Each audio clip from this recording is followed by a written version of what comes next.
Yang kedua, protein. Ini wajib menjadi perhatian. Kenapa? Karena kucing dengan anjing meskipun sama-sama karnivora ada sedikit perbedaan.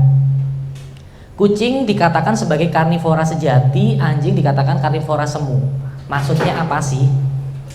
Jadi kalau kita berbicara tentang sumber nutrisi, sumber makanan, kalau kita belajar dulu dari zaman SD, sumber energi utama karbohidrat, kedua lemak, baru yang ketiga protein. Bener ya? Tapi kalau pada kucing berbeda teman-teman. Jadi sumber energi utama mereka adalah protein. Mereka tidak bisa menggunakan karbohidrat dengan baik.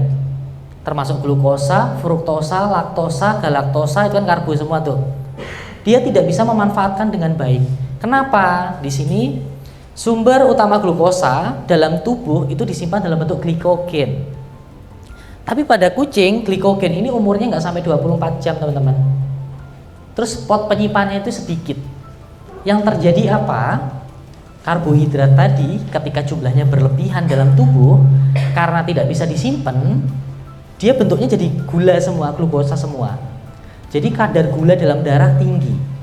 Efeknya apa? Jangka panjang terjadilah yang namanya diabetes. Kalau sudah diabetes, pasti akan komplikasi berbagai macam hal. Yang paling sering dijumpai adalah komplikasi ginjal. Gejalanya apa? Sama kayak manusia teman-teman.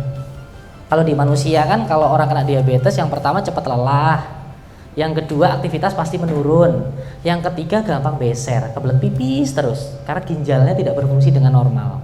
Pada kucing pun sama. Nah di sini pada beberapa kasus anoreksia, jadi anoreksia itu hilangnya nafsu makan, akan bisa menyebabkan yang terjadinya hepatik lipidosis. Apa itu? Hepatitis, gangguan hati. Gangguan hati itu tidak melulu karena penyakit, tidak melulu karena racun atau obat. Bisa juga karena dia nggak makan. Karena kucing tadi tidak bisa menyimpan glukosa atau karbohidrat dalam jumlah banyak, ketika dia makan asupannya kan nggak ada nih. Dia akan merombak lemak. Habis merombak lemak, dia akan merombak protein. Yang terjadi apa? Hatinya dia rusak. Terjadilah hepatik lipidosis. Makanya tidak jarang kenapa kucing kalau misal sakit, apalagi 3 hari bahkan 1 minggu nggak mau makan, ketika dilakukan pemeriksaan darah biasanya parameter hati dia naik. Jadi ada indikasi hepatitis karena kekurangan nutrisi. Dan kasus hepatik lipidosis paling banyak terjadi pada kucing dibanding anjing atau hewan yang lain.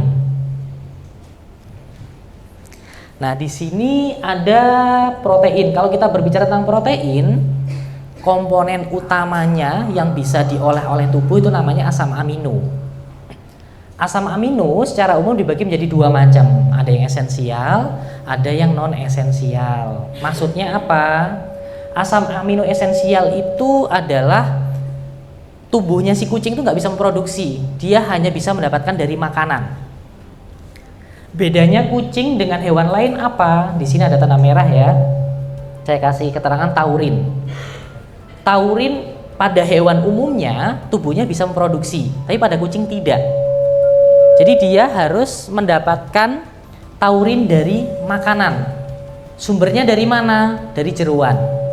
Paling banyak dari jantung. Jadi buat teman-teman yang biasa ngasih raw food, kadang kan cuma daging utuh tuh, mau tidak mau juga harus beli taurin. Kalau nggak mau beli taurin, ya dalam komposisinya harus ditambahkan jeroan, khususnya daerah jantung yang mengandung taurin tinggi.